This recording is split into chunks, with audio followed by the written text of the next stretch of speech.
I'm Charlie Bright of Gold Derby, and today I'm speaking with Eirik Tveiten, the director of Night Ride or Natreiken, which you can view currently on YouTube and has been nominated for the Best Live Action Short Film Oscar.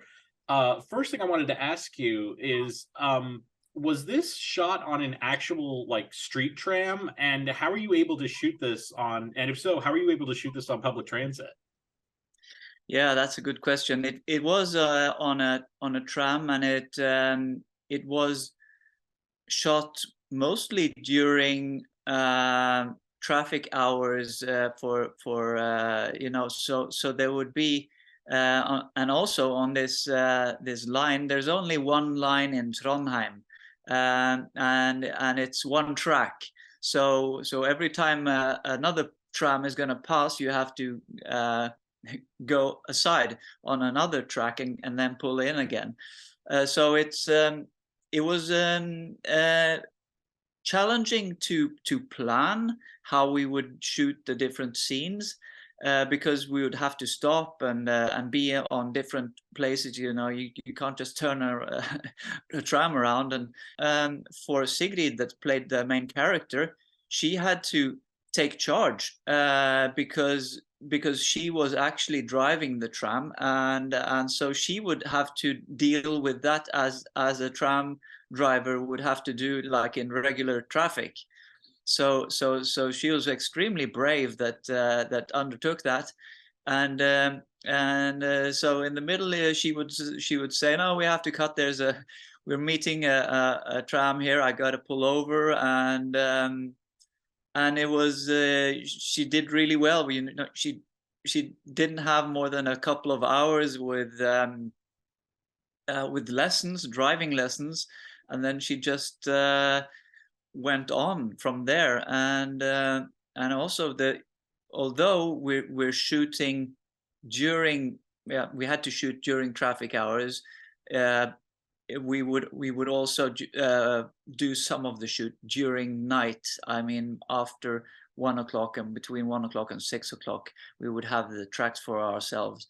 But we couldn't do that like 5 days in a row. That would tire everybody out. So we had to fit things in according to how much energy we would have, and what we would need to do in order to fit this in the tram company's schedule.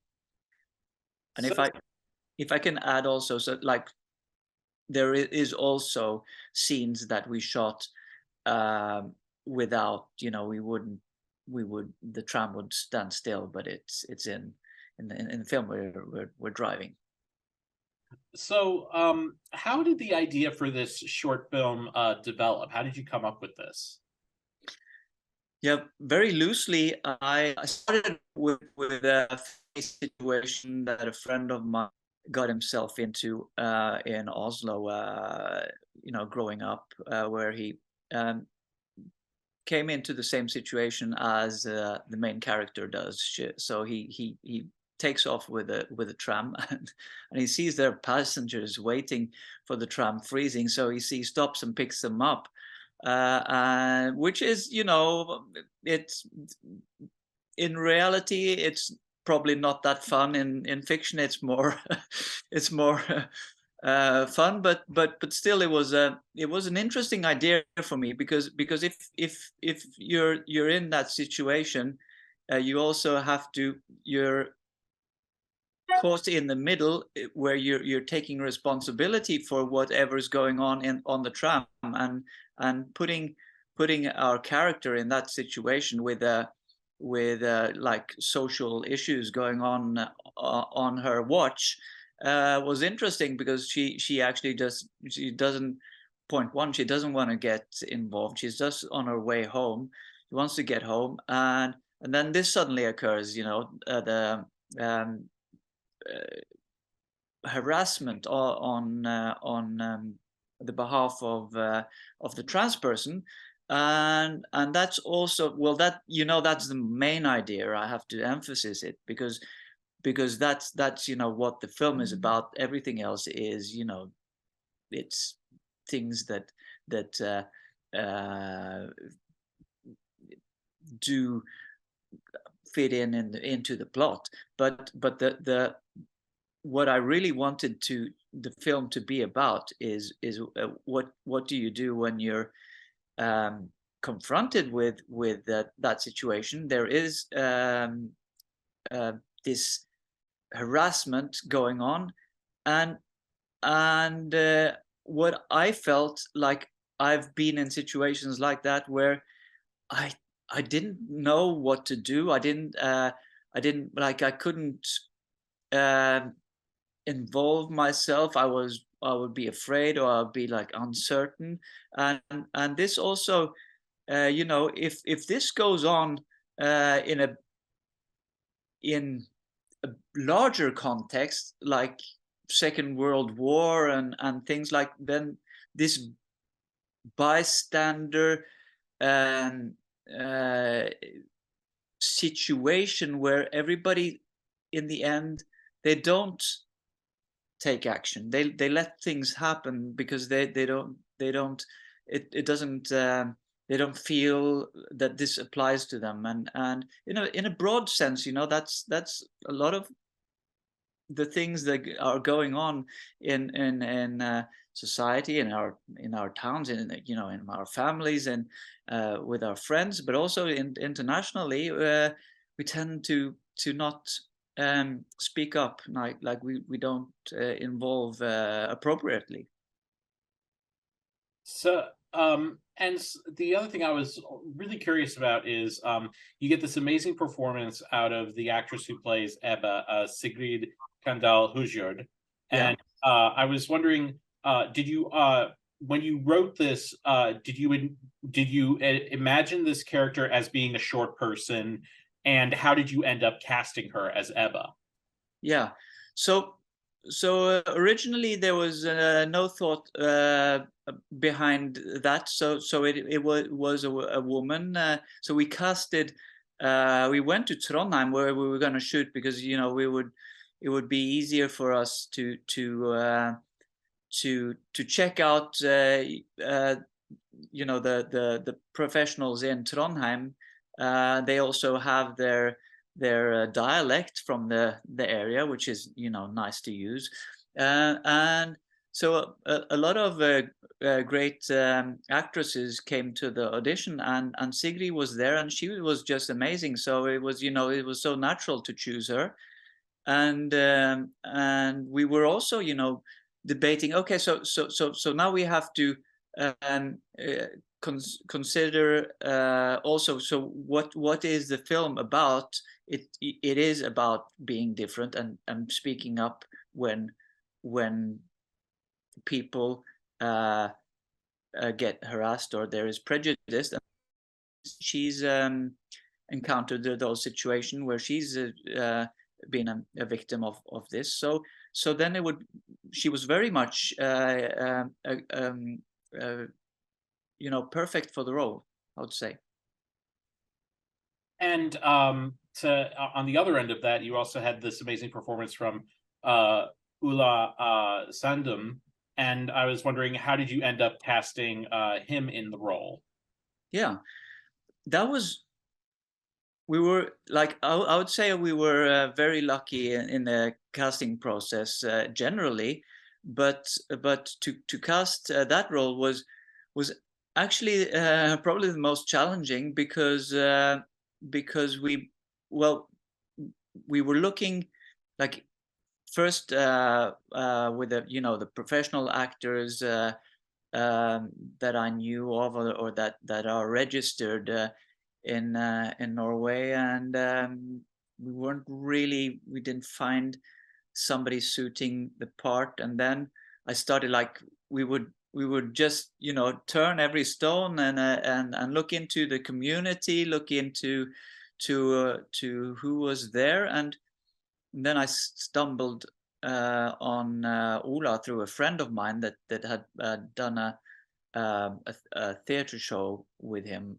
and he was 16 years old at the, you know, he's really young, but he came to meet us for an audition in Trondheim, and I was just I was just amazed because he was so confident. I mean, he was so good, and he would be so precise. So already he had everything that was needed. You know, that he didn't need much from me to do that role. He was just perfect for it, and yeah, it was. I always enjoy this to.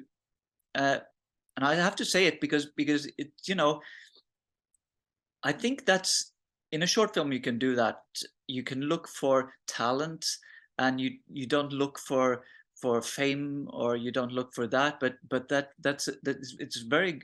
I'm very grateful to be able to invite not so experienced, or they could be experienced but not so well known actors to join my films, because it's great to let them also have a platform to show themselves. And so I think Ola did a great job doing that. Um, you know, was there any specific reason why you decided to set the film around Christmas time? Yeah, it was it was we knew it would be winter because it had to be cold, and then also uh, for the the technical to create an atmosphere during winter time. You need you need to find the right lighting and things like that. And we could have we we went, we were thinking about, so when is a good time to do this production. Then I thought, like, close to Christmas. We also use the it reflects on the values of Christmas time, taking care of each other. And when things like this happens, and people don't take care of each other, it's very um, it hurts. So it's in an environment like that, it's good to tell a story, with traditional Christmas values, but it also puts it into a little bit of a magical um, adventure, I would say. So what's something that I found interesting about your career is that most people, when they think of making short films, they think of people who make short films as like it's sort of a stepping stone to making feature films. But you've actually made a career out of directing short films, and I was curious, what is it that attracts you to making short films?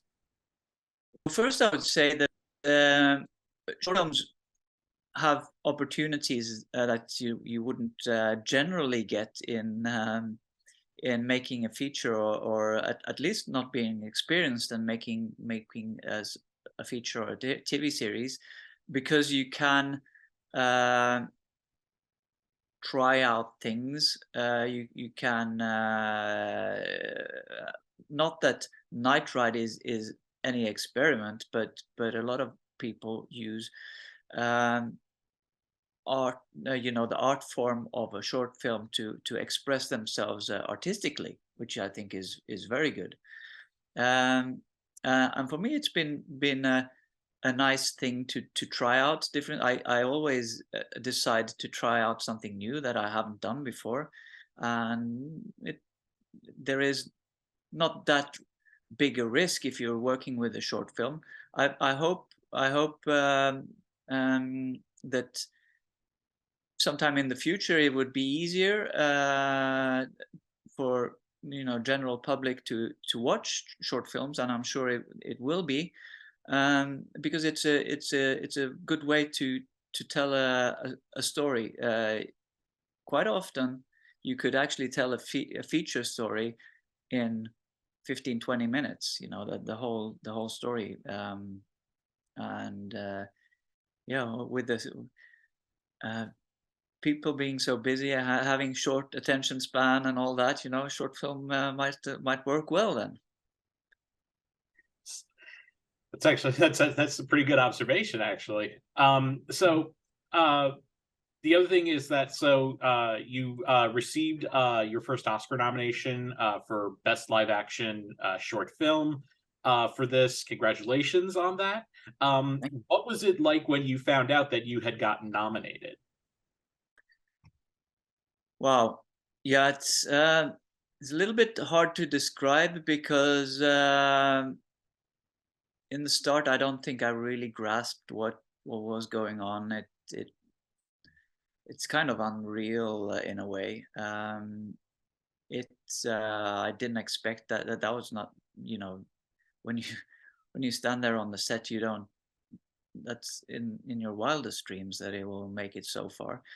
Um, and it's starting to sink in now. I went to the dinner or the luncheon yesterday, and there you get exposed for, you know, all the fame and all the commotion, which is amazing. But honestly, I kind of, okay, so it didn't really, it was a bit overwhelming. I couldn't really connect to my own feelings when it was nominated. It was like, okay, so what do we need to do now? I have to schedule my flights and, you know, do that. And but being here, I have to say yeah,